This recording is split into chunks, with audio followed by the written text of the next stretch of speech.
तो हेलो दोस्तों, कैसे हैं आप सभी। आशा करता हूँ आप सभी स्वस्थ मस्त और तंदुरुस्त होंगे और अपनी पढ़ाई जारी रखे होंगे। ठीक है बच्चों, अगर आप तैयारी जारी रखें तो आप अपने आप पे भरोसा रखिए, आपका रिजल्ट बहुत ही अच्छा आएगा। आज की वीडियो में हम लोग बात करने वाले हैं जो 5 अंक के प्रश्न आता है। क्या बच्चों, जो 5 अंक के प्रश्न आता है मैथ में। ठीक है, मैथ्स में जितने भी 5 अंक के प्रश्न आते हैं, कहाँ कहाँ से आते हैं, कौन कौन से टॉपिक पर आते हैं, इस सब का टॉपिक जो होता है टॉपिक, आज टॉपिक का सीरीज रिलीज होने वाला है। मतलब कि 5 अंक के प्रश्न जितने भी आते हैं एग्जाम में, या आज से पीछे जितने भी पूछे हैं, मतलब कि 2011 से 2023 के बीच जितने भी पूछ दिए हैं 5 अंक के प्रश्न, किस सब्जेक्ट में, मैथ में। ठीक है बच्चों, आज से इस पे वीडियो आने वाली है, जिसमें जितनी वीडियो आएगी उसमें सभी में 5 अंक की बातों पर चर्चा करेंगे कि मैथ में कौन कौन से 5 अंक के प्रश्न ज़्यादा पूछे जाते हैं, और वही प्रश्न को आपको प्रैक्टिस कराया जाएगा कि जिससे आपका बहुत फ़ायदा हो सके, आप उस पर एक्सपीरियंस अपना कर सके बनाकर। ठीक है बच्चों, उसके बाद एक आएगा हम लोग का 2 अंक के प्रश्नों का सीरीज मैथ का ही। ठीक है बच्चों, किसका, मैथ्स का ही। इसमें क्या होगा, इसमें ये होगा ना कि मैथ में जितने टाइप्स के क्वेश्चन पूछते हैं, जितने टाइप या जितने टॉपिक 2 अंक के प्रश्न पूछते हैं ना, उस सभी पर चर्चा की जाएगी। ठीक है बच्चों, तो आज हम लोग का चालू होने वाला है क्या, 5 अंक के प्रश्न। कुछ दिनों में आएगा हम लोग का 2 अंक के प्रश्नों का सीरीज। ठीक है बच्चों, तो आप इसको देखना ना भूलिएगा। तो चलिए आज देखते हैं कि आज 5 अंक के प्रश्नों में सबसे पहला वो कौन सा टॉपिक है, कौन सा ऐसा महत्वपूर्ण टॉपिक है जिसको मैंने आप लोग के सामने रखने का उसको ही डिसाइड किया कि नहीं, आज आप लोग को यही चीज़ पढ़ाया जाएगा। तो चलिए देर ना करते हुए अपना क्लास शुरू करते हैं। तो बच्चों, आज की क्लास में हम लोग लिए हैं बहुलक को, क्योंकि बहुलक एक ऐसा टॉपिक है, बहुलक जो कि बहुत बार हम लोग के एग्जाम में आ चुका है। ये एक ऐसा टॉपिक है जो हम लोग को पिछले साल जो 2023 में एग्जाम हुआ है ना, उसमें भी आया है। इस वीडियो से आपको फ़ायदा ये होने वाला है कि इस टाइप के जितने भी क्वेश्चन आपके सामने आएंगे, आप उसको बहुत ही आसानी से सॉल्व कर सकते हैं। बस आपको शर्त ये है, बात यह मानना है कि वीडियो शुरू से लेकर अंत तक आपको देखना है, लास्ट तक, बिना स्किप किए हुए। अगर स्किप किएंगे, भगाएंगे, ज़्यादा जल्दबाजी में रहेंगे तो समझ में आपको नहीं आएगा। ठीक है बच्चों, तो टाइम निकालिए, आप जिस कमरे में बैठे हैं एक कोना में जाकर बैठिए, एक ईयरफोन कान में लगाइए, उसके बाद एक कॉपी और एक कलम लीजिए। ठीक है बच्चों, और आप बहुत ही अच्छे से पढ़ाई कीजिए। तो देखिए बच्चों, सबसे पहले करना क्या है, इस प्रकार का जब भी आपके सामने क्वेश्चन आ जाए, वो भी बहुलक का, बहुलक को इंग्लिश में क्या कहते हैं, मोड कहते हैं। ठीक है, तो पहले क्वेश्चन आएगा तो सबसे पहले आपको ध्यान में और मन में एक ही बात सोचना है कि बहुलक का फॉर्मूला क्या था, बहुलक का फॉर्मूला क्या था। तो सबसे पहले आपको यहाँ पे लिखना है फॉर्मूला को, वो होता है L प्लस ब्रैकेट होता है F1 minus F0 बत्ते 2F1 minus F0 minus F2 bracket बंद गुना H।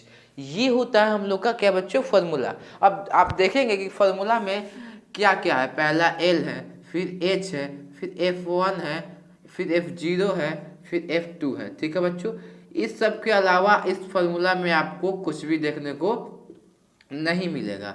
तो सबसे पहले आपको जानना पड़ेगा कि ये सभी निकलेंगे कैसे। तो आइए इसको देखते हैं लोग कि इसको निकालना कैसे है। तो जब आप बारंबारता में आएंगे, क्वेश्चन को देखते हुए आप जब बारंबारता में आएंगे, बारंबारता में, तो F1 निकालने के लिए सबसे पहले आपके दिमाग में आना चाहिए कि बारंबारता में सबसे बड़ा अंक कौन सा है, सबसे बड़ा अंक कौन सा है।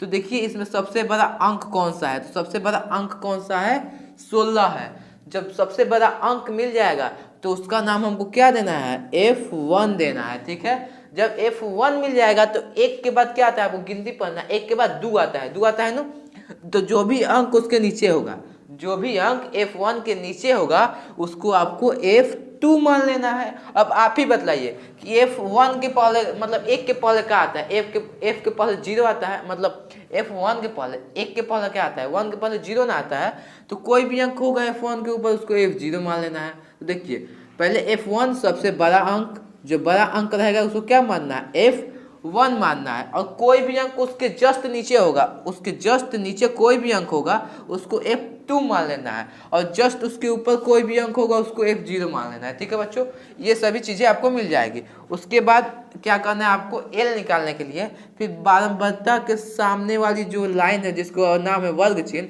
उसमें आने के बाद आपको खोजना है कि इस दोनों में से छोटा कौन सा है, इस दोनों में से छोटा कौन है, तो इस दोनों में से छोटा आप देखिए ध्यान से कि 40 इस दोनों में छोटा है, तो इसको नाम दे देना है आपको एल। ठीक है बच्चों, छोटा है।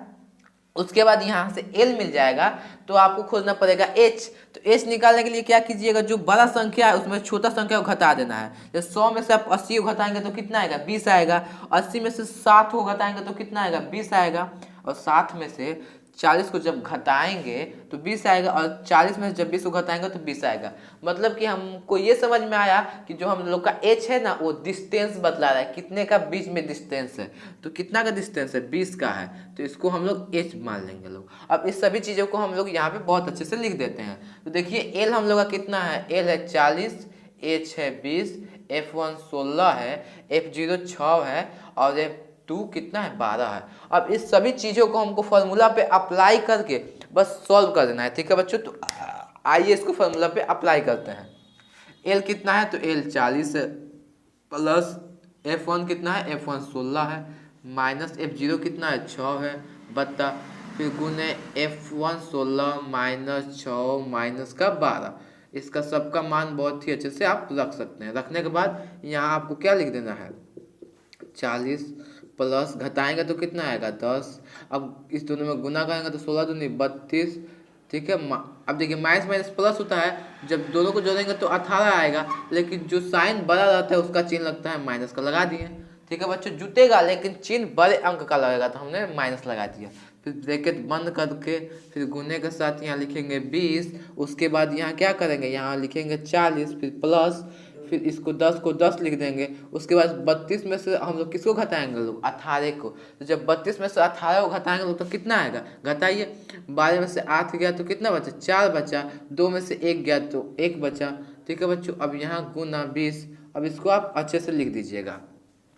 अच्छे से लिखने का मतलब अगर ये कट रहा है तो कटाइए, नहीं कट रहा है तो छोड़ दीजिए। अब हमको दिख रहा है कि कहीं ना कहीं ये कटेगा, प्लस अब यहाँ लिखिए 10 बत्ता 14 गुने 20। ठीक है, अब इसका आधा कर दीजिए, इसका आधा होता है 10, इसका आधा होता है 7। ठीक है बच्चों, इसका आधा होता है 10 और इसका आधा होता है 7। अब इसको आप बहुत अच्छे से लिख सकते हैं। यहाँ पे 40 प्लस 10 दहिया कितना हो जाएगा, 10 दहिया हो जाएगा 100। ठीक है बच्चों, और बत्ता में 7 हो गया। अब क्या करेंगे लोग, यहाँ कुछ नहीं तो यहाँ बतलाइए, यहाँ कुछ नहीं तो क्या है, यहाँ कुछ नहीं तो एक है ना। अब क्या करेंगे, इस दोनों का एलसीएम करेंगे। दोनों का एलसीएम जब करेंगे तो आएगा 7।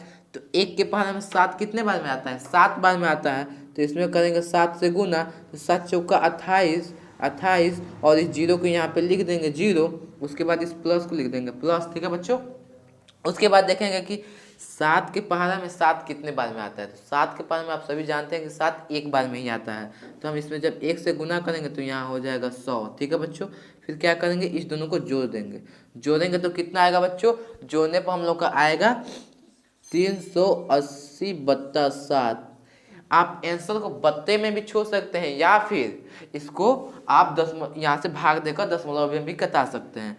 तो यहाँ पर भी आपका सही होगा। अगर आप भाग देना चाहते हैं तो भाग दीजिएगा। मैं बतला दूं कि भाग ज़्यादा नहीं आएगा, कितना 54 दशमलव कुछ आएगा। ठीक है बच्चों, लमसम में लगभग मैं यहाँ आंसर देगा। लेकिन आप अगर इतना भी बनाकर छोड़ देते हैं ना तो 100% एग्जामिनर आपको 10 मार्क्स, 10 नहीं 5 मार्क्स, ठीक है बच्चों, एग्जामिनर आपको 5 मार्क्स दे देगा। ठीक है बच्चों, तो मैं आशा करता हूँ कि आप लोग को ये बहुत अच्छे से समझ में आया है। ठीक है बच्चों, अब नेक्स्ट वीडियो आने वाली है, गेस कीजिए कि किस चीज़ पर नेक्स्ट वीडियो आएगी, जो होगी 5 अंकियों से संबंधित। ठीक है बच्चों, तो आज के लिए इतना ही। अगर आपने मेरे चैनल को सब्सक्राइब नहीं किया है तो अभी सब्सक्राइब कर लीजिए, क्योंकि आपके फायदे की बात होती है इस चैनल पर। ठीक है बच्चों, तो आज के लिए इतना ही। थैंक यू, धन्यवाद।